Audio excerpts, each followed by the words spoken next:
idealnya memang tempat wudhu itu berpisah dengan toilet.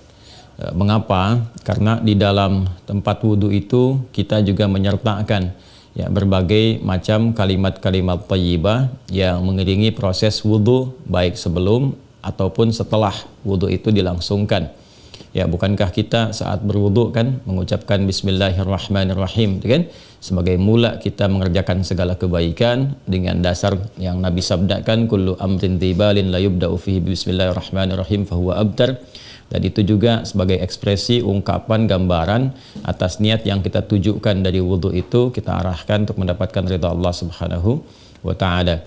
Kemudian juga di akhir wudhu kita juga kan berdoa, ya kan, dengan mengucapkan syahadatain, syahadu an la ilaha illallah, syahadu anna muhammadar rasulullah. Kemudian kita mengatakan Allahumma ja'alni minat tawwabin wa ja'alni minal mutatahhirin. Kalau kita mau kemudian tambahkan juga dengan doa wa ja'alni min ibadikas salihin. Nah, sedangkan kalimat-kalimat thayyibah yang berupa permohonan-permohonan doa dalam kebaikan ataupun menyebut asma-asma yang mulia, nah itu kan umumnya tidak diutarakan saat kita berada di dalam toilet, ya, karena toilet punya sifat tertentu.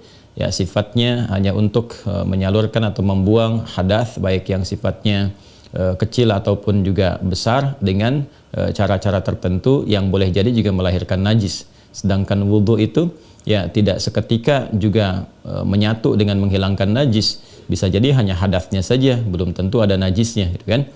Sedangkan kalimat-kalimat thayyibah sangat tidak disukai diungkapkan dalam keadaan-keadaan kita masuk toilet. Karena itu saat masuk toilet kita kan berdoanya doa memohon perlindungan kepada Allah dari godaan-godaan setan yang berkumpul di tempat-tempat yang buruk, ya, seperti toilet dan semisalnya. Allahumma inni a'udzubika minal khubuthi wal khaba'ith. Nah, kemudian ketika kita keluar, kita kan beristighfar tuh. Ghufranak, gitu kan? Ghufranak, mohon ampunanmu ya Allah. Nah, ada yang mendetilkan itu. Kenapa kita minta ampunan ketika keluar? Karena kita menahan diri dari pengungkapan kalimat thayyibah yang biasanya kita ucapkan di setiap tempat, gitu kan? Istighfar, sholawat dan sebagainya. Nah, ketika itu terputus saat masuk toilet, ya seakan-akan ada sifat tawadhu, kita memohon ampunan karena nggak mampu mengungkapkan, karena itu tempat yang tidak pantas, gitu kan, diungkapkan itu di tempat yang tidak sesuai. Maka ketika keluar kita mengatakan ghufranak kalau ada hal-hal yang tidak tepat di dalam dan tidak mampu mengerjakan hal yang biasa kita kerjakan. Itu adab saja, takdib di dalamnya. Nah, karena alasan inilah akan lebih bagus kalau tempat wudhu itu bisa terpisah sendiri dengan toilet, sehingga nanti kesempurnaan hal-hal yang mengiringi bisa dilakukan. Bila pun memang keadaannya tidak memungkinkan dan hanya ada itu, dan bisa didapatkan di dalam berbagai kondisi, ya, Anda ke mall misalnya kan, tidak ada tempat spesifik wudhu, taruhlah gitu, demikian kondisinya, atau bahkan dalam kondisi tertentu, bahkan saat haji atau umrah yang begitu padat tempat wudhunya misalnya, dan Anda hanya menemukan ada toilet tapi ada keran yang disiapkan terpisah, gitu kan, di dalamnya itu.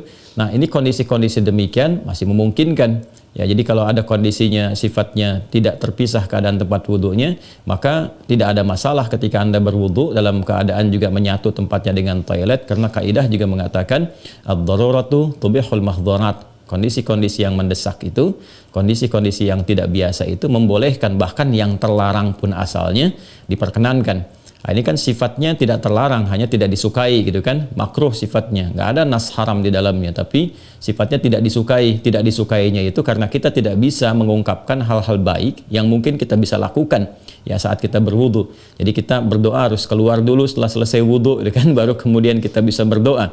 Ataupun Bismillahirrahmanirrahim hanya kita bisa ungkapkan dalam hati, nggak bisa kita lafadzkan, gitu kan. Doa-doa pun kita iringkan di dalam hati. Nah, itu hal-hal yang menjadikan kita kemudian tidak maksimal. Pun demikian juga ada satu kondisi lain, itu kan tempat berkumpulnya setan di tempat-tempat yang kurang bagus itu, sehingga godaan-godaan saat berwudu dan sebagainya, nah itu kadang-kadang lebih banyak.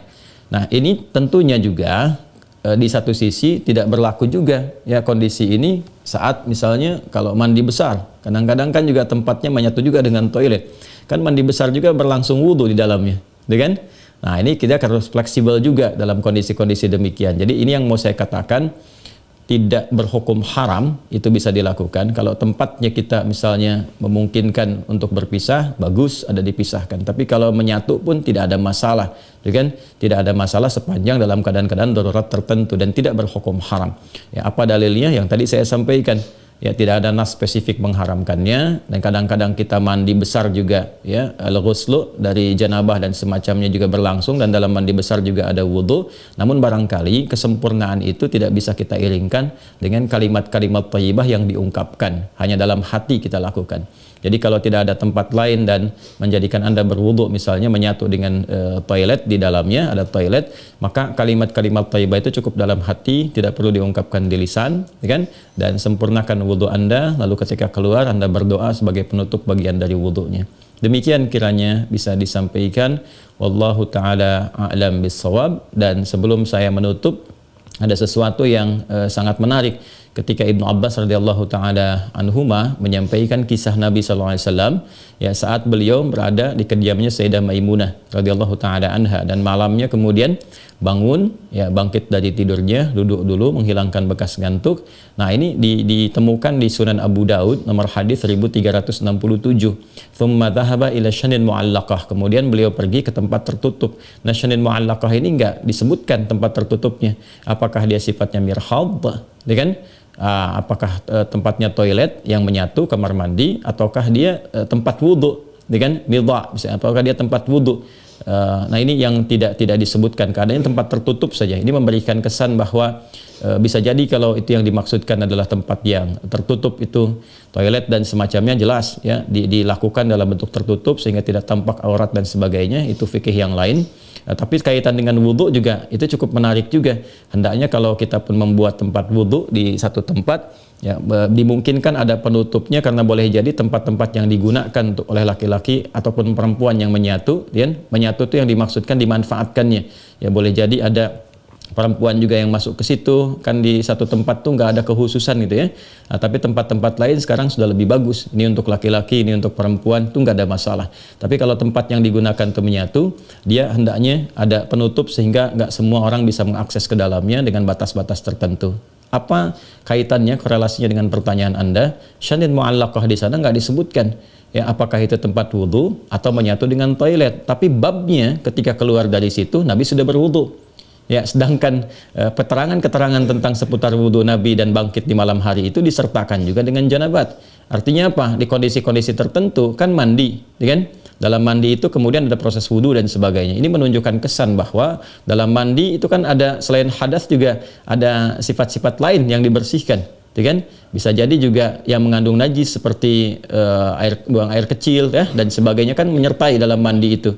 Nah, ini memberikan kesan bahwa tidak ada hukum spesifik haram untuk mengerjakan wudhu di dalamnya, karena ada proses yang tadi saya sebutkan. Tapi lebih disukai kalau hanya untuk wudhu semata, tidak disertai dengan mandi yang lainnya, kalau ada tempat yang terpisah sehingga bisa menyempurnakan bacaan-bacaan yang dimaksudkan.